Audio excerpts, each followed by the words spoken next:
دكتور طارق، مركز كازابلانكا لزراعه الشعر. معانا المهندس بسام، كان جالنا من 8 شهور، كان بيعاني من صلع في المنطقه الاماميه.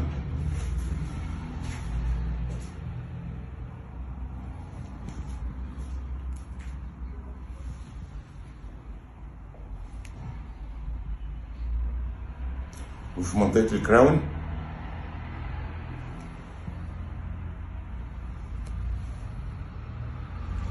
والنهارده احنا زرعنا له يومها 4500 جرافت، وزعناهم ما بين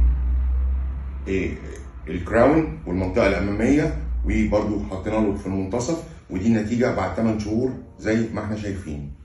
نسمع باشمهندس بسام هيقول لنا ايه.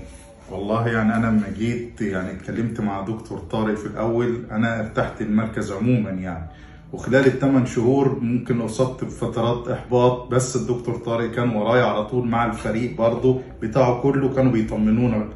وانا والله راضي على الحاله اللي انا وصلت لها، وبشكر الدكتور طارق. طبعا كان في طبعا سماسرة عاوزين يعملوا لي العمليه دي على مرتين وبضعف الثمن، وكانوا صراحه بيقولوا كلام مش تمام على الدكتور طارق. انا بعد تعاملي معاه وبعد ما عملت عمليه على مره واحده اكتشفت الموضوع بيبقى غير الكلام اللي بيقولوه خالص، وهنا مركز محترم وصادق.